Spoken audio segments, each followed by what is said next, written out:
আসসালামু আলাইকুম এভরিওয়ান, সবাই কেমন আছেন? গুড আফটারনুন, সবাইকে শুভ দুপুর।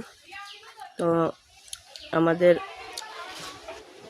নারকেল গাছ কাটতেছে, মানে জুড়তেছে আর কি। আমাদের এই কাতি মাস আসলে এই নারকেল গাছে ওই যে ফুল দিচ্ছে ওই পর্যন্ত ওরা এই ডাইগুলা গাছের এরা কাটবে।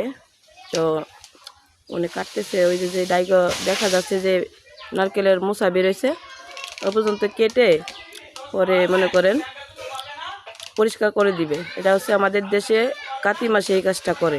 তো এখন আগে ভাগে করতেছে। ওরে বাপা, মাথার পরে ফুটতে গেছিলো। তো দেখতে থাকেন। তো বন্ধুরা, এরকম দৃশ্য দেখতে কেমন লাগে আপনাদের কমেন্টে জানাবেন, আর যদি ভালো লাগে লাইক কমেন্ট শেয়ার করে পাশে থাকবেন। তো এটা দেখলে যারা শৈশবে এগুলো দেখছে তাদের ভালো লাগতে পারে ইনশাল্লাহ, আমি মনে করি। তো ভালো থাকবেন বন্ধুরা। আসসালামু আলাইকুম।